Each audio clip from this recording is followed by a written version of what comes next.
Welcome everyone back to the Grow with Marcus show. Ladies and gentlemen, after that introduction, the very familiar format, we're going to move into our main topic for today. A way to shed light on your life. A way to understand what you should be doing with your life. A way that I'm sure of one thing. It becomes very hard for you to waste your life, very hard to waste your time, very hard to lose your way. Of course, if you do lose your way, maybe it's just a little bit. And then you'll be able to return to your life's trajectory. So what is this method? Let's go into an example now. A very real example, one that I personally witnessed. I watched a friend of mine, a younger friend, sit for an entire stretch of time just editing a photo. She was using a piece of software. To be clear, this is a very pretty person, and she already takes beautiful photos. Just a normal camera, nothing fancy, and the photos are already very beautiful. But after taking the photo, she edits it, and I saw that her photo editing process was extremely meticulous. And the photo after being edited looked incredibly beautiful. It looked much better than the original photo. And honestly, the original photo was already very beautiful. The edited version, or even while it was still being edited, looked even more stunning. So I paid attention. First of all, after 30 minutes, she still wasn't done. Everyone. That means there was deep focus involved, and intelligence as well. Because I'm afraid that personally, I wouldn't have enough knowledge or experience to use that editing software the way she did. This is someone with taste. She chose the color tones in a way that, to my eyes, looked very beautiful, and she was able to fix the imperfections on her face. I honestly think that at her level, she could even edit photos for other people and turn it into a service. I'm being serious. She was doing it with a lot of care. Of course, she was editing her own photo, so after half an hour, it still wasn't finished. I sat there watching and waited even longer. Another 10 minutes passed and it still wasn't done. So I asked, "Hey, why is it taking you so long to edit this? Is this for posting online or something?" She replied that it was to post on her Facebook story. A story post, something like that. Of course, I understand this. I shared with her that this is the way she experiences a kind of joy in life. I believe that taking a photo, editing it, uploading it, and then watching the views and likes on your story, that is a real source of joy for her. So I didn't give any advice. Because this is her right, her personal preference, her personal joy. If we can support it, we support it. If we can't, then we don't. It doesn't really concern us, basically. So I didn't say anything. She did her thing. I did my thing. Then a bit later, after everything was done, we ate, we shared, we talked. That's when people started telling their stories. Everyone shared whatever they had on their mind. Some people shared social, surface-level stories, but some people shared deeper things about existence, about life philosophy, about the emotional ups and downs of life, things like that. And that friend from earlier also shared her story. It was related to things like this. Specifically, she said that sometimes she almost feels like she has no control over her life. She can't take charge of her life. She feels like she's just being swept along. She feels stressed. She feels like she has no energy. She feels tired. At that point, I said to her, "Can I ask you a question? I don't know if it might make you uncomfortable or not. If it does, I apologize. I don't mean anything by it. But can I ask you a few questions, even if they might accidentally make you uncomfortable?" She replied, "Of course. How could you make me uncomfortable?" So I said roughly, "Let me ask you this. That photo you were working on earlier, what was it ultimately for?" She answered that it was to post on her Facebook story. Then I asked another question. "But what's the final purpose? What is it ultimately for?" At that moment, she hesitated. The answer suddenly became a little difficult. "Posting a story, that's true. For people to see it, see that you look good, press-like." "Okay, that's true, but is there anything else?" We spent about an hour doing something, and now when we ask what it was for, the more we ask, the more confusing it feels. Just to post a story? Just for people to pay attention to me? Is there anything else? And in the end, she said to me, Oh, I can only answer up to that point. I can only answer that much. I can't really think of anything else it's for. Sometimes it's just liking it or a habit. So I said, you spent about an hour doing this, and I just helped you do something that you probably should have done yourself. That is, observing your own actions, observing how you use your time, and thinking about it. So after I helped you observe yourself, about spending roughly an hour on that, now let me ask you this. How do you evaluate the worth, the level of satisfaction, the level of meaning of that amount of time you invested? She didn't really understand the question the way I intended, and she couldn't answer it directly. So I had to condense it into a simpler question. In other words, are you satisfied with investing that much time? And are you deeply satisfied with the result you got in return? She answered, no. Now, the answer was very clear. And here, let me repeat this one more time. I'm not criticizing, I'm just telling an objective story. And the lack of satisfaction, that's something she said herself. It's not something I made up. And it's kind of funny. I tend to ask these kinds of questions and talk about these kinds of topics with people quite often. So now, let's come back. Let me continue by saying this.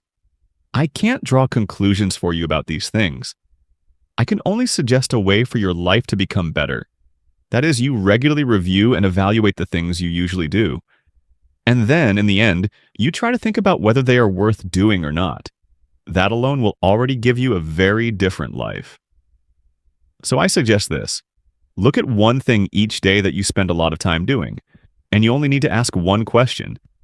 Is it worth doing or not? Just that. Is it worth doing or not? If you feel satisfied, if you feel it's worth it, then do it. And if you keep doing it over and over again, but the result is still not satisfaction, then be brave enough to see it as not really worth it. Then you need to reduce that thing and use that time to replace it with something else. Because dissatisfaction in your life can come from many reasons, but very possibly one of those reasons is related to how your precious time is being used. You may have spent it on something that is not truly meaningful or satisfying, so you need to be careful with how you use your time. Because time is your life. Time is your life force, right? In the end, what do we measure our lives by? If we were to break it down into units, what would the unit be? Time. And remember this, we will not be young forever, and we will not live forever either. If you are 20 years old, then clearly what we call your youth, at its peak, maybe you have only about 10 to 15 years left. After that, you step into what we call real adulthood, around age 30. And in that stage, being mature but still healthy, I'd say at best you might have another 15 good years. Around age 45, there will start to be a gradual decline in health. You'll begin to feel weaker. From about 45, you might have roughly another 10 years, up to around 55, where you still feel okay, where your health is still somewhat in your hands. But once you cross 55, your health drops another level. And the older you get, the periods where you feel yourself declining become shorter and shorter. In the past, 20 and 30 didn't feel that different. Even 30 and 40 didn't feel that different. But now, for example, 60 and 63, that's already a noticeable difference, everyone. I'm saying all this so you understand that not every year in your life is equal. There are years in your present that are far more precious than years in your future. Because right now, you are almost certainly healthier, clearer-minded, and better in both quality and quantity, if we can call it that, compared to the future. And if we talk about being at your best, strong and capable at the same time, then very likely this present moment is extremely valuable.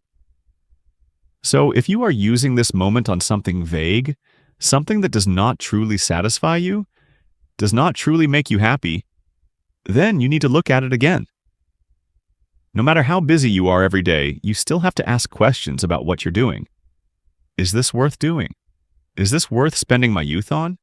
Is this worth spending the most energetic, most vibrant time of my life on? We have to think in terms of optimization, everyone. That means within the same second, the same minute, the same hour, you are standing in front of two choices, task A and task B. and it's clear that task B brings significantly higher benefits than task A. So why do task A? That's what optimization means. And I'll repeat it one more time. The method is almost as simple as this. Pay attention to your life. What do you usually do every day? List it out, then reorganize it. Which activity takes the most time? Put it at the top. Which takes the second most time? Put it second, and so on. Then you reflect. You bring your awareness into it. You bring your attention into it. And you ask yourself one very simple question. Is this first activity worth the amount of time I'm spending on it? If yes, okay, pass. Move on to the second one. Is this second activity worth that much of my time? Okay, yes, pass. Is this third activity worth spending that much time on? Maybe not really. Then now you have two arrows. One is to fix it, the other is to remove it. If you fix it, how do you fix it? Reduce it. Replace it with something else? Or adjust it somehow? For example, that story posting, if you usually post every day, do you change that? Do you stop? Do it once a week, gradually space it out, or quit altogether? And if you remove it, then you need to replace it with something else, right? So what activity would be more meaningful? Those are the things you need to work through and resolve. I know even when I talk about this in such a general way, many people still feel confused. But you see, when you feel confused, that means there is clearly something in your life that needs to be dealt with. You're not as free and carefree as you think. In the end, you have to experiment. You have to map out what I've been talking about and then choose activities to plug in. Use your precious time in this life to do things that could be more meaningful. Try it. You can only feel true satisfaction when you do something meaningful. Otherwise, you will never feel satisfied. All of us, many of us, have experienced the feeling of getting a lot of likes, right? A lot of compliments, even a birthday with lots of gifts. But your satisfaction might actually come from a time you went volunteering, or a trip you took with close friends, or the first pot of rice you ever cooked for someone else, or maybe the first time you went grocery shopping, I don't know. But there is truly a big difference between the things we often do, the things we achieve, and the things that actually make us feel deeply satisfied. Sometimes they are very different, so you have to experience. You have to spend your time on activities that may be experimental, but have the potential to bring high satisfaction and high happiness. That's how your life gets better. That's how it moves in the direction of happiness. Do you get what I mean? And all of it starts with paying attention, really noticing the things you do every day. Asking yourself, is this worth doing or not? And remember this, when you look back, analyze and reflect, use happiness as your frame of reference. Everyone. Happiness.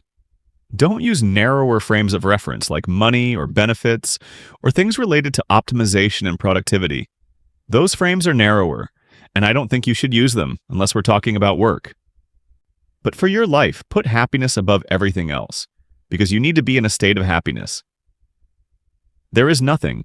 If you look at the word happiness, if you look around you, you'll see it everywhere. It's something sacred. There is no reason for us to exist in this world just to be unhappy. That state of joy, that state of happiness, should be what you value most. I'm saying this so you don't fall into certain mistakes. For example, some of you have a close group of friends, people you deeply connect with. That carries enormous value in terms of happiness. But sometimes you apply a money-based frame of reference.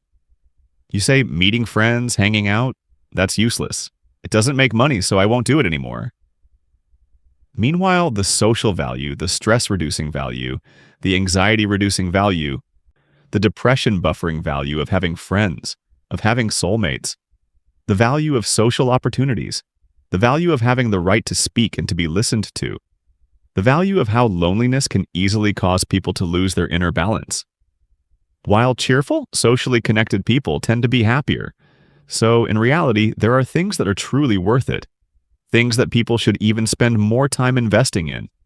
But many people look at them through the lens of money and think, this doesn't make money, so they cut down the time they spend on those things. I think that's a mistake. So I strongly suggest that you evaluate things based on their value related to happiness. All right, those are all the things I wanted to share with you today. That's the way to keep your life from going in the wrong direction.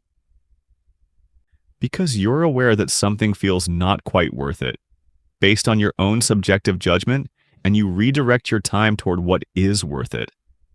So, how could you go the wrong way?